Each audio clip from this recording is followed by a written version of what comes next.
Good evening.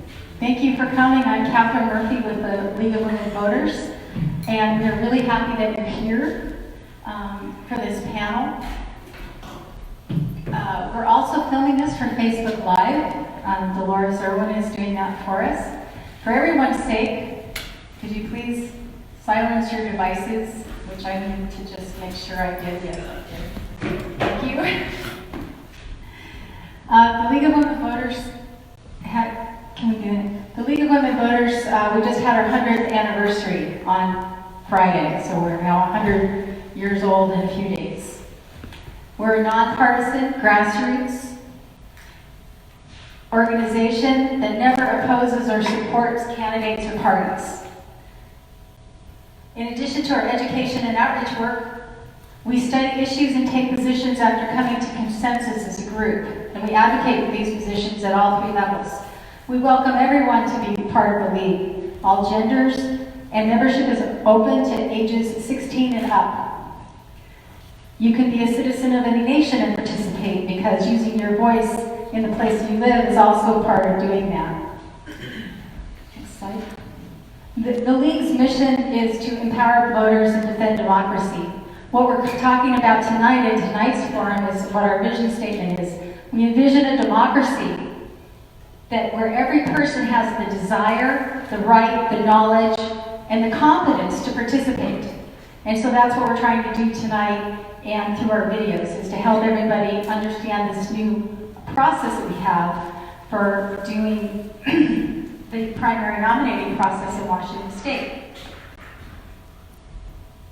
So tonight, we have a panel of 3 people that we're very honored to have. Jerry Pettit, who's the Kittitas County Auditor, Marlene Pfeifer, the Chair of the Kittitas County Republican Party, and Steve Verhey, the Chair of the Kittitas County Democratic Party. What will happen is each panelist is going to speak for about 6 to 8 minutes, explaining the 2020 Washington presidential nominating process from their unique perspective. And then I may have a couple questions, and then we'll open it up for questions and answers from the audience, and then we can all chat afterwards and enjoy those cookies that I got at the Cle Elum bakery.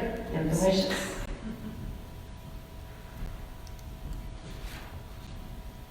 So tonight what we're going to discuss is 4 things: how to register to vote or update your registration, how to mark, sign, and return the ballots to ensure that your vote counts as you intend, to understand how the 2 political parties will use our vote to allocate delegates to their national conventions, and discover how we can participate in their meetings, caucuses, and conventions as they go forward.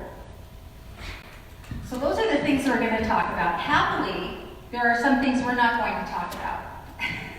We're not going to talk about the history of the presidential nominating process from the beginning of our country until today.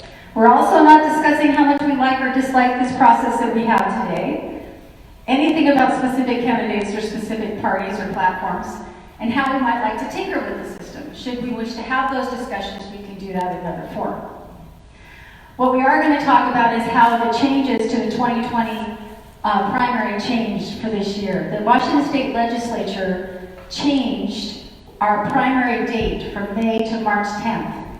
Election law is made by each state, and the guidelines for our laws, and Jerry's going to talk about this more, is that this way our votes will have more relevance in the nominating process.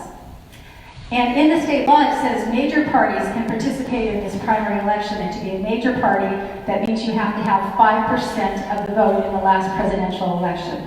And for us, that's the Republican and Democratic parties. The law also says that we have to choose one of those parties on our ballot, but that's only for this ballot only. It doesn't apply to other ballots that we vote the rest of the year. And finally, the parties set the rules for how those votes are then used to allocate delegates. So now Jerry is going to tell us about the process that we're going to be using. And we have the slide up that shows, we have some handouts which are unfortunately in my bag, which I'll go get. It's the black bag back there. Yeah. And these handouts have this on one side, and the other side has a sample ballot. I knew I didn't take everything out of that bag. So thank you, Jerry. You're welcome. So good evening, everyone. This is a very different primary from the normal one we have in August of each year. So in this primary, as opposed to our other one, we are required to pick a party. We used to have a pick a party primary. We used to go for our own state primary. That is gone. Of course, everyone loves our top two primaries. That is not what this is. This is a nominating primary conducted primarily for the national parties. And Marlene and Steve will talk about how all that works. The main thing I want to talk about is how we do this, what you are required to do if you choose to vote in this primary. Ballots made to the mail yesterday, so you should be getting them starting tomorrow through the weekend. If you don't get one by Monday, please call us. We'll try to get one to you as quickly as possible. Also, for the voter registration piece, you are allowed to register to vote and update your registration up to until 8 o'clock on election night. Now, from 8 days prior to election day, you have to come into the office to do that. Or we provide that option up on Central Washington University campus at the server. Prior to 8 days, you can do it online, through the mail, through the voter registration drive. Any of those processes are allowed. So please remember that. So in this primary, what is up on the screen will be a flyer that is in the packet with your ballot. It provides the instructions on how to vote in this primary. So be sure that as you get that ballot, that you read the declaration. The first declaration is the one allowing, we declare that you are allowed to vote. The second two are a choice between Democrat or Republican. And again, in order to vote in this primary, you are required to pick one of those two. Once you pick one of those two, then you go to your ballot. Please remember, you can only vote on the side of the ballot for the party in which you checked on the outside of that envelope. If you checked something different than what you voted on, your ballot's not going to count. So unfortunately, in this election, you can only vote on the party in which you choose. You don't just get to vote to anyone. Remember, only one box on the ballot. This is not a primary where you get to choose multiple ones and that type of thing. This is a specific primary for the nomination of the party person national. So it starts with the local, goes to state, and goes on up to the federal government. You can put it in the mail. Again, we have the postage is already prepaid on your ballot, or any one of the 12 drop boxes throughout the county. I will just finish opening the last one tonight as I leave here in Cle Elum. All the others are open. I did that this afternoon and during the season. They're all over the county. Use them. Many people worry about or have difficulties with the signature and choosing the party on the outside of that envelope. If you use the ballot drop box, two things. One is the only people who are going to see that is us. And secondly, you reduce the cost of the election by not having us pay for the postage. So there's two options there, but please remember, either one are fine. I'm going to bring up the next slide for the ballot. Okay, there's the ballot. That is what the ballot looks like. Please read the instructions. So when we get your return envelope back with the ballot in it, our process is to sort them. Democrat or Republican. That is how we identify how to manage these ballots. Then when we remove those ballots from each of those stacks, we remove the secrecy sleeve and set those aside, then we don't know who belongs to that ballot. Again, it's super ballot. We try to make sure that occurs. What we do need to know on those ballots, which party that person is supposed to have voted. That's very, very important so that we don't mess up. And we follow the rules that are established by both the laws of the state as well as the national parties. Because that is where we get a lot of this direction from the national and state parties on how we're supposed to manage this, as well as the declarations and that are on the outside of the return ballot envelope. We have to do questions later. Yeah, we're going to do questions later. Marlene is now going to explain the process. What happens is once we vote, those votes then are counted and certified, and then each party takes those votes and uses their own rules to allocate delegates. And Marlene's going to explain that process to us. Thank you. And the next slide is the one that has all the times and places for you, Marlene. Oh, okay, thank you. Okay, so I was going to give you just a little bit of history first about how the Republican Party had been pushing to move the primary up for years, and last year the state moved it up to March 10th, which we're happy about. And this year it will primarily benefit the Democrats because it'll force their candidates to come out, and in future years, hopefully it will benefit the Republicans when we don't have an incumbent running. It'll make us a little bit more relevant. Shifting Washington to a primary rather than a caucus state is the spirit of a more democratic process of deciding who the party nominees will be, and that is because it allows more involvement among the party and the electorate. It does not allow party elites to decide their favorites or tip the scales, and it's more accessible to voters who would have a hard time making it to a caucus. That's my opinion. So primaries are, again, as was mentioned, are ran by an independent party organization, and each party sets its own rules as long as they are in accordance with current state law.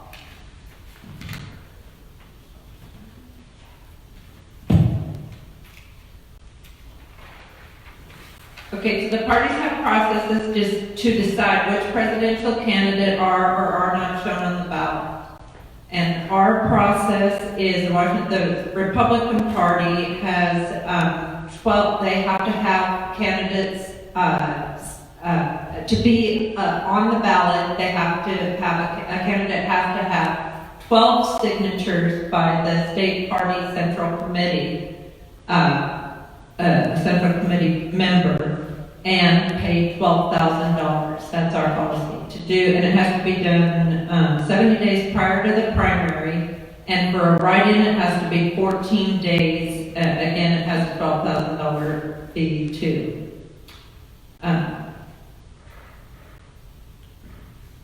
So our precinct caucuses are held February 29th, and I know we do it a little bit different.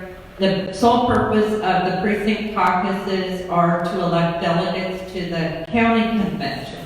So it's held February 29th. Everywhere in the state is started at the same time, 10:30 voting. And for a county like ours, we won't be there much more than an hour or so for that precinct caucus. The county conventions are to be held between March 14th and mid to late April. I do not have that exact date. Kittitas County's chosen March 14th, the very first day. And that's where we elect delegates to the state convention, and we work on platform and rules. So that's a day where we usually have candidates come in and speak, and it's a little bit longer process. Then at the state committee meeting, which is held May 14th through the 16th. That is where we elect delegates to the national convention. There are 3 from each congressional district and 10 at large, which makes 40.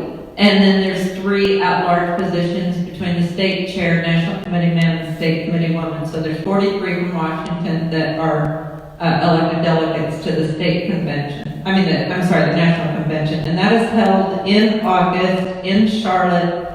August, did I give you that? 24th through the 27th. I think those days are. No, that's right. I'm sorry. I was thinking with your staff. That's right. So, I think that's all I have right now. Thank you, Steve. Okay. Good evening, everyone. I'm Steve Verhey. I am the chair of the Kittitas County Democratic Party. Thank you all for being here tonight. Which slide is up there? That's the map. Congressional District 1. Okay. So, what I want you to notice here, I was hoping I'd be able to keep facing you here. What I want you to notice is that this is the 8th congressional district, and it includes a number of counties. Actually, it includes Chelan County, Kittitas County, a pretty good chunk of King County, and a little bit of, what is that, Thurston County. Pierce County, sorry. And here is the 13th legislative district, kind of in pinkish purple. It spans 3 congressional districts, the 5th, the 4th, and the 8th. And delegates to the state convention are allocated based on legislative districts. So the Democratic Party will be having a convention on May 3rd, which is a Sunday. The party alternates between holding these things on Saturdays and on Sundays. The party will be having a convention on May 3rd to elect delegates to the state convention and to a congressional district caucus. Now, the 13th legislative district, as I say, is who formally receives the delegates. So there will be sort of a hybrid meeting between the Kittitas County Democrats, which will be finalizing the platform, and the 13th legislative district, the part of it that includes Kittitas County, which will be selecting the delegates to the state convention and to the congressional district caucus. The caucus is just a fancy word for a group of people. And on the next slide, there is a table that shows the roles of all of the people participating in this thing. So,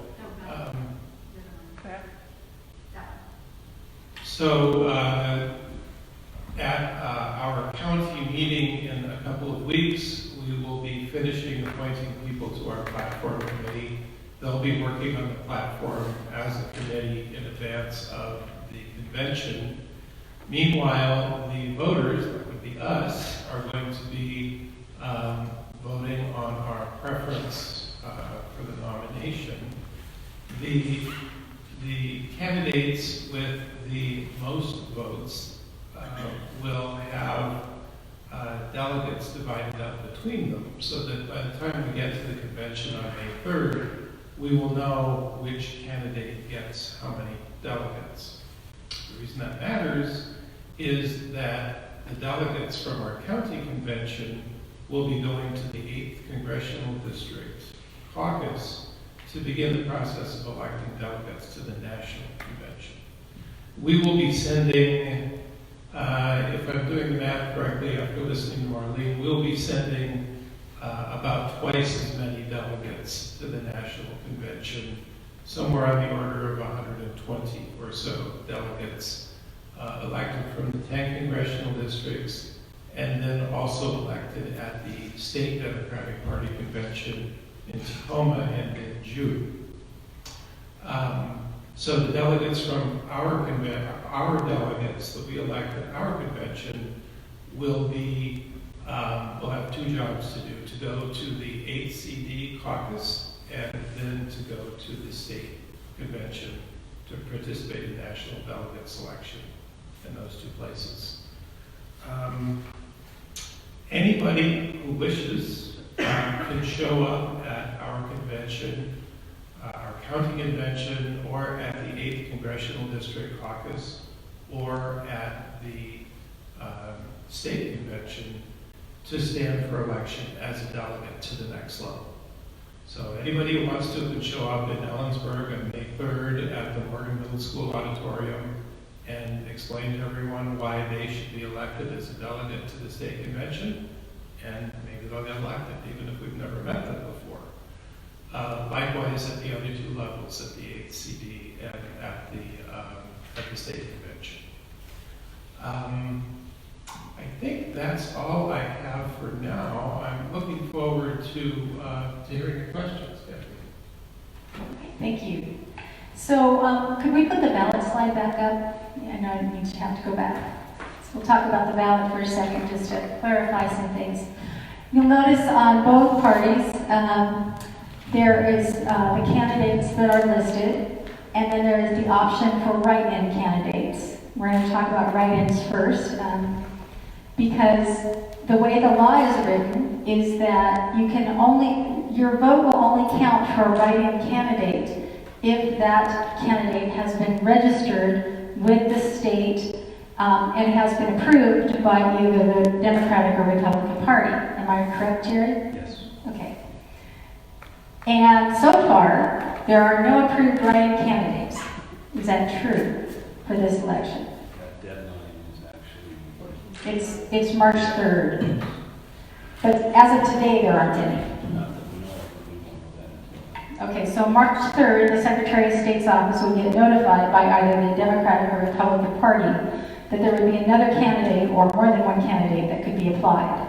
And so the reason I'm bringing this up is, and I'm going to ask Jerry to talk for a minute about writings in general, but is that if you write somebody in that's not an approved candidate, your vote will count in the sense that you will have a ballot has been submitted, but that name will not be used in the allocation of delegates. Am I correct? So to kind of explain that, when you would receive your ballot envelope, the first thing we do, of course, would be sorting it, but as we verify your signature, that is the point in time that you are credited for voting in that election. So you voted, but if you write in someone or a candidate, then that is not an official write-in, then really that all we do is chalk it up as a write-in. We don't identify who those people are. We don't track those individuals. We don't do anything in the system. All we do is show it as a write-in. So we'll have a number that's there under write-ins, but that's all it is. So your vote will count.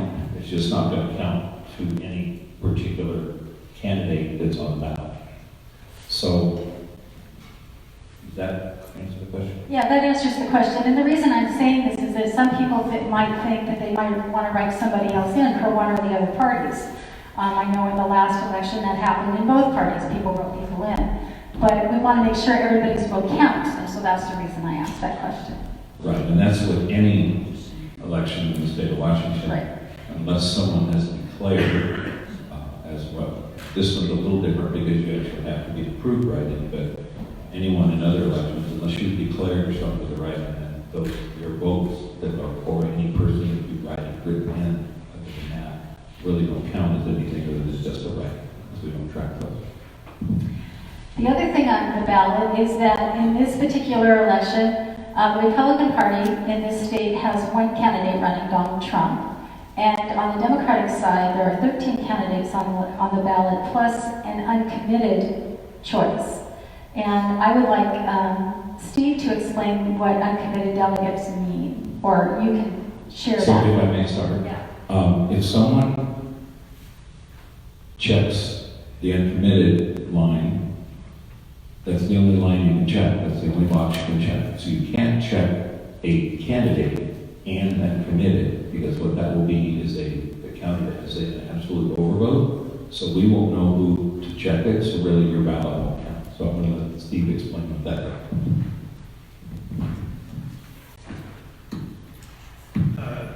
The Democratic National Committee, and I'm sure the Republican National Committee, have been working on the rules for this nomination process since the last election. And I'm guessing that at some point, someone in one of those meetings said, 3 years ago said, what if the voters don't like any of the candidates? We have to give those people an option. What if they want to choose uncommitted, which would mean they would be voting to send a delegate who is not pledged to any candidate to the convention, to the state convention, and then on to the national convention. So, to my mind, it's the result of kind of an excess of small d democracy. They just are bending over as far as they can to accommodate voters who maybe honestly haven't made up their minds or maybe don't prefer any of the candidates. So that's my thinking about the uncommitted delegate. I'm going to have to turn around and look at the slide here and mention, since we're on the topic of who to vote for, Cory Booker has dropped out, John Delaney has dropped out, I think Tulsi's still hanging in there, but Deval Patrick has dropped out. Andrew Yang has dropped out.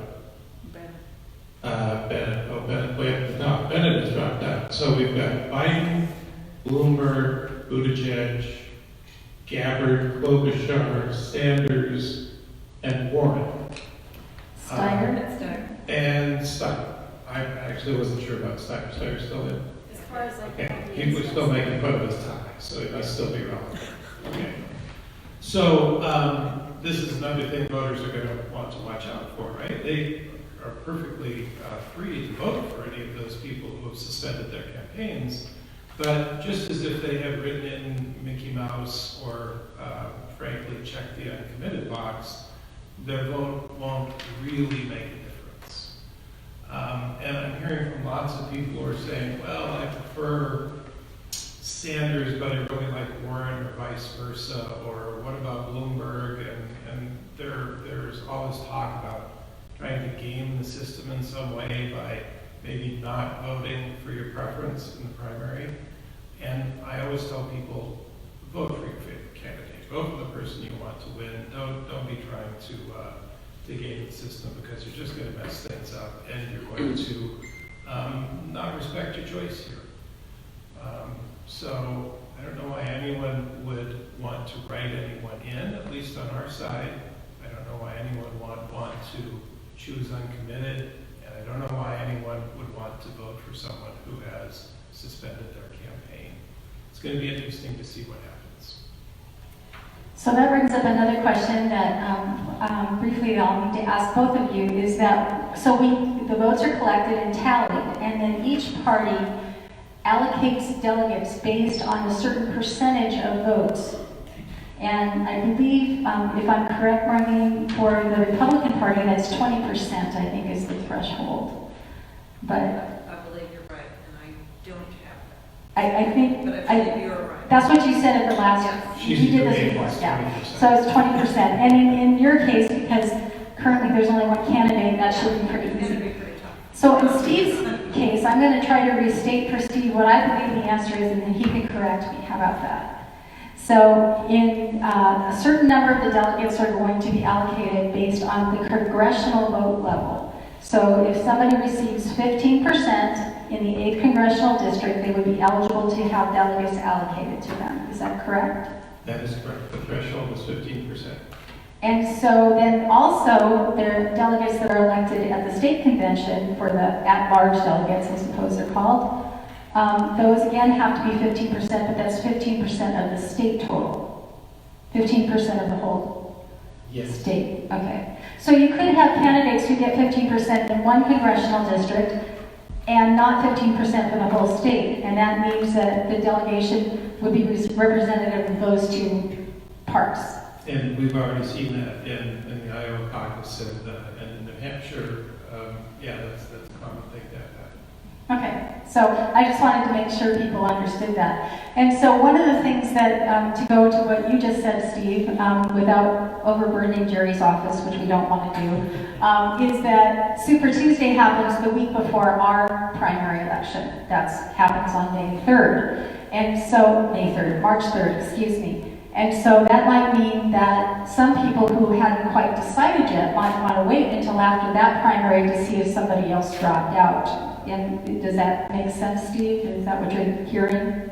A voter might choose to do that, yeah. Yeah. There are certain candidates up there who are pretty likely to still be in the race after the dust settles from Iowa, but maybe one or two won't be. And so a voter might choose if they favor one of those. Well, can I pick on Actually, Steyer? go ahead, yeah. Okay. So Tom Steyer, I don't know. He doesn't have nearly as much money as Bloomberg does. Maybe he will choose to drop out after Super Tuesday. If you're a Steyer supporter, you might want to wait until after Super Tuesday to see if Steyer's still going to be in before you vote and return your ballot. And one other question for Steve. Marlene told us that to become a candidate on the Washington State ballot, you needed to have the signatures of 12 party officials and pay a fee of $12,000. What was the rules for it? How did the Democrats do that? fee, I believe, is $2,500, and that was to, well, let me talk about the signatures. I don't know how many signatures. I think it's in the low thousands of signatures needed to be collected by the campaigns. And the sort of filing fee is used by the party to confirm those signatures, to compare the signatures with the actual voters' signatures, so that when the petition is forwarded to the Secretary of State's office, there are no surprises. We already know that all of the signatures will be valid. Okay, so that's good. So what we're going to do now is we're going to open it up for questions from the audience. If you have questions about the process, we have another microphone sitting up here, like right there. And so if anybody has a question, you can go ahead and do that. Uncommitted delegates. It's on the Democratic side, but it's not on the Republican side. So what are they? They're only one party or not the other one, or I don't understand that. This is the things that you see on the ballot there are based on the rules for each party, at least for the Democratic Party, with respect to how the nomination process will go. And the Democratic National Committee's Rules Committee decided that uncommitted should appear on the ballot. And apparently the RNC did not. Right? That's correct. Okay. She says that's correct. The state law allows for uncommitted delegates, so we're following the state law too. That was a good question.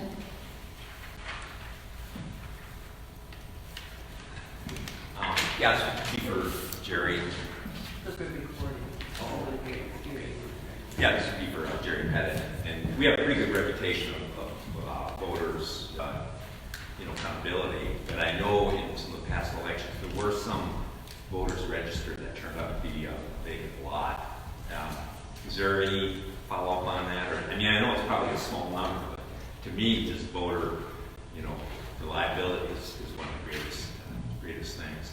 These are the kind of questions we get all the time. What's interesting is the state law is very open when it comes to an individual identifying where their residence is, where their abode is. Now, if it's a vacant lot, and we know about it, then we will attempt to work through that process. We've had that happen where voters have registered to vote at their place of business.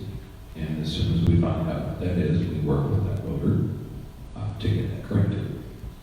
Part of the problem is when we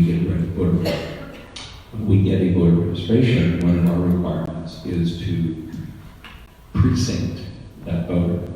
So we always verify, to the best of our ability, what actually is that happens. So if in fact there is something there, not anything there, then we will contact the voter and get it corrected as best we possibly can. So there is a process. I would venture to say if that has happened, get a best count, it's been an extremely low number. But again, we've had people who have voted where their business is. Some people who live out of the county want to be able to vote in the city election for multiple reasons, because they have to have business in the city. It's not appropriate if there's no residents in that business. Some places there are, but very few. That makes sense? So, here we have a question